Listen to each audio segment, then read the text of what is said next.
Welcome student. I am Parvez Ahmad, Assistant Professor, Department of Economics, HR, College of नवलसार।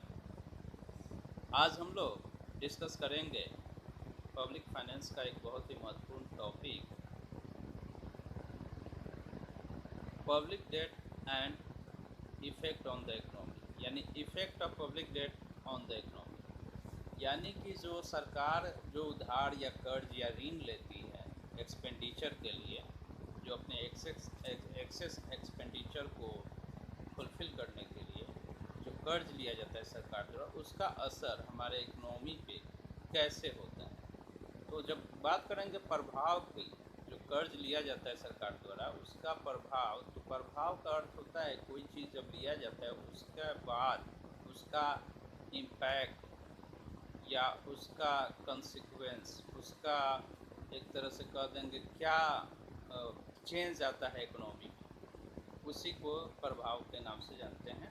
तो सरकार का जो ऋण या कर्ज होता है उसका प्रभाव इकोनॉमी पे तीन तरह से पड़ता है।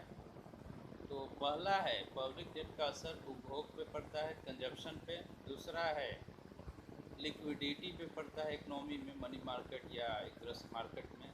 तीसरा है इन्वेस्टमेंट पे, निवेश पे पड़ता है। लेकिन इससे पहले इन तीनों को डिस्कस करने से पहले हम समझ लें एक तरह से प्रोडक्टिव एक्सपेंडिचर जो होता है उसके लिए अगर पब्लिक डेट लिया जाता है, यानी सरकार जो ऋण लेती है प्रोडक्टिव एक्सपेंडिचर के लिए लेती है, तो उससे इकोनॉमी पे बर्डन या इकोनॉमी पे पॉजिटिव इम्पैक्ट ज़्यादा पड़ता है, क्योंकि उससे आय जनरेट होगा, एम्प्लॉयमेंट जनरेट होगा, इकोनॉमिक प्रोडक्शन बढ़ेगा, आउटपुट बढ़ेगा, जिससे उस कर्ज का निगेटिव इम्पैक्ट ना पड़ के उसको इंटरेस्ट पे करते हुए या जो अमाउंट है, प्रिंसिपल अमाउंट जो पे करना है वो भी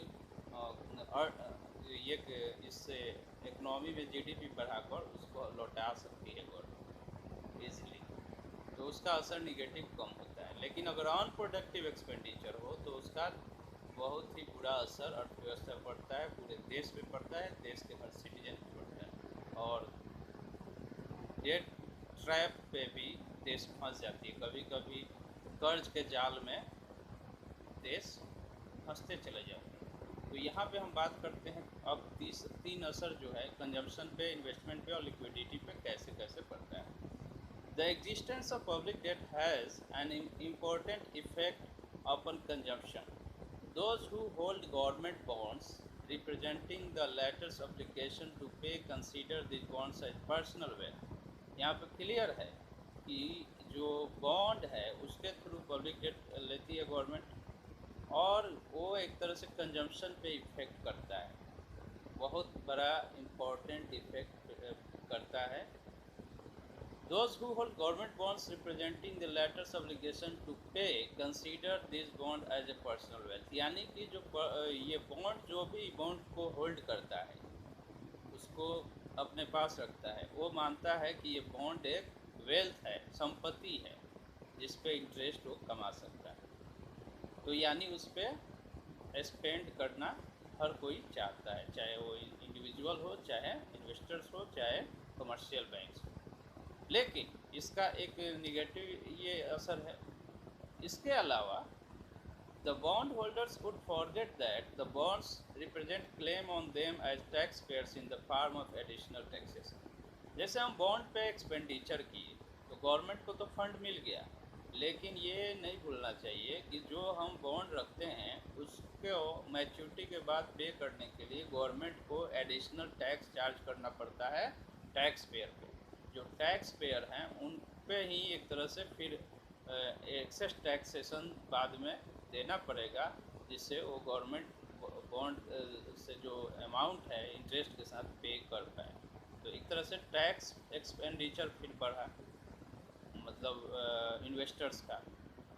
उससे क्या असर होता है, कंजम्पशन बढ़ जाता है, किसका, टैक्स पेयर का और इन्वेस्टर्स का, और उसका शेयर जो इनकम में एक्सपेंडिचर का शेयर है बढ़ जाता है, यानी कंजम्पशन बढ़ जाता है। कंजम्पशन बढ़ने से इकोनॉमी में पर एक्सपेंशनरी प्रभाव पड़ता है। तो क्लियर हो गया यहाँ। दूसरा है इम्पैक्ट या effect of public debt on liquidity, यानी कि जो मुद्रा की जो लिक्विडिटी है वो किस तरह प्रभावित होता है। जैसा कि हम जानते हैं कि कोई भी इंसान कैश मनी इसलिए रखना चाहता है क्योंकि वो सबसे हाईली लिक्विड एसेट होता है। उसी तरह बॉन्ड भी एक तरह से हाईली लिक्विड एसेट होता है। तो बॉन्ड को हर कोई परचेज करके रखता है क्योंकि वो अभी भी जब चाहे नेगोशिएट करके उसको सेल कर सकता है वो मार्केट में, और लिक्विड के रूप में होता है, जब चाहिए कैश करा लीजिए। तो हर कमर्शियल बैंक और इंडिविजुअल या कोई भी इसमें इन्वेस्ट करना चाहता है। तो यहाँ पे लिक्विडिटी इससे ज़्यादा प्रभावित नहीं होती है, बल्कि लिक्विडिटी बढ़ जाता है। Public debt is represented by bonds which are highly negotiable. Those who have bonds have highly negotiable and highly liquid form of asset. मतलब जिसके पास बॉन्ड्स है वो एक तरह से बहुत ही कुछ गुणवत्ता वाला लिक्विड एसेट रखता है, यानी जब चाहे तब वो कैश करा सकता है। अब पब्लिक डेट का असर एक तरह से इन्वेस्टमेंट पे कैसे होता है। पब्लिक डेट का इन्वेस्टमेंट पे असर होता है। It is difficult to state clearly whether existence of public debt will encourage और डिस्करेज इन्वेस्टमेंट। मतलब इन्वेस्टमेंट पे इसका इम्पैक्ट क्या होता है इसको कहना थोड़ा मुश्किल है, क्योंकि ये इकोनॉमिक सिचुएशन पे डिपेंड करता है। मान लीजिए इकोनॉमी में गवर्नमेंट बॉन्ड ज़्यादा इशू की है, ज़्यादा कर्ज ले रही है, यानी इशू कर रही है, तो कर्ज लेने का मतलब है कि देश के इकोनॉमी में कुछ ना कुछ एक तरह से डर का माहौल है।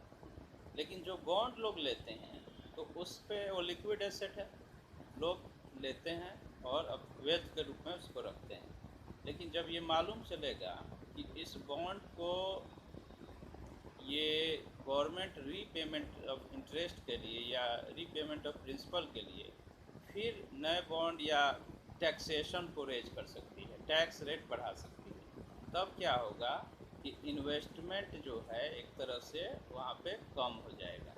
क्योंकि गवर्नमेंट क्या करेगी कि जानती है कि बॉन्ड्स का जो इंटरेस्ट बर्डन है कम करने के लिए गवर्नमेंट हो सकता है बॉन्ड पे इंटरेस्ट रेट कम कर सकती है, पे करने में मैच्योरिटी के बाद गवर्नमेंट। तो ये बॉन्ड में इन्वेस्टमेंट एक तरह से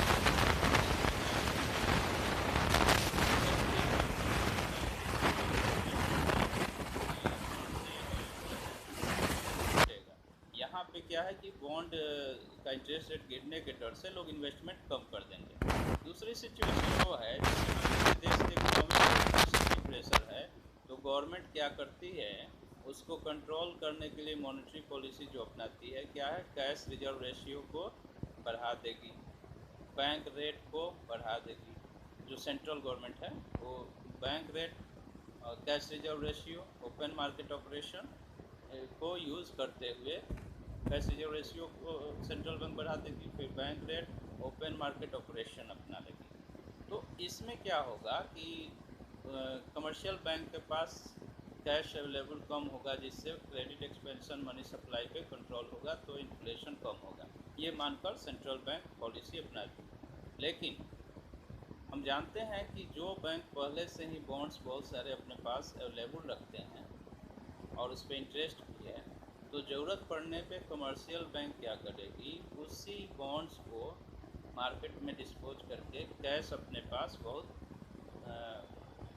पालेगी, और जिससे कैश होने की वजह से ईज़िली वो चाहे तो कम इंटरेस्ट पे अपने एबिलिटी से क्या करेगी कि लोन और क्रेडिट या मनी सप्लाई को बढ़ा सकती है, जिससे क्या होगा इन्फ्लेशनरी प्रेशर कम ना होकर और बढ़ना शुरू हो जाएगा। तो इसलिए कह सकते हैं कि इससे क्या होगा कि बॉन्ड्स में इन्वेस्टमेंट का एक्सपेंशन, इन्वेस्टमेंट बढ़ेगा या घटेगा ये क्लियर कट कहना मुश्किल है, क्योंकि ये मार्केट के इकोनॉमी पे निर्भर होता है, इकोनॉमी पे निर्भर होता है और लोगों के फेथ पे, पीपल्स उस फेज पे। तो यहाँ पे हम क्लियर कट कर दिए 3 इफेक्ट है पब्लिक डेट का, 3 इफेक्ट है कंजप्शन पे, इन्वेस्टमेंट पे और लिक्विडिटी पे।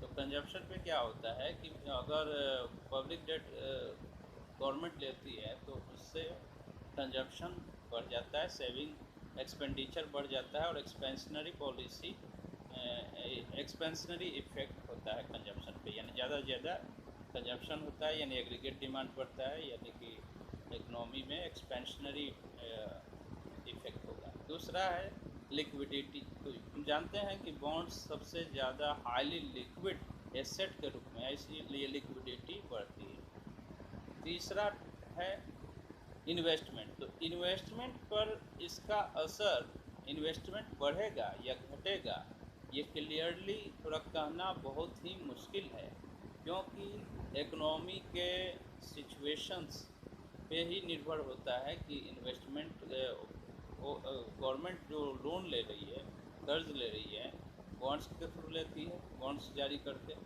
सिक्योरिटीज पेपर जारी करके, तो उसका असर इन्वेस्टमेंट पे पॉजिटिव होगा कि निगेटिव होगा, ये कहना थोड़ा ये एक तरह से इल्यूज़न है इसमें, एक तरह से मिस्ट्री भी कर सकते हैं, रहस्य है एक तरह का कि बढ़ेगा इन्वेस्टमेंट कि घटेगा। तो हम इसी के साथ इस टॉपिक को आज खत्म कर रहे हैं। अगले टॉपिक में पब्लिक फाइनेंस का दूसरा कोई टॉपिक पढ़ेंगे। आज हमने डिस्कस किया इफेक्ट ऑफ पब्लिक डेट और public borrowing on the economy as impact on the consumption, impact on the liquidity, impact on the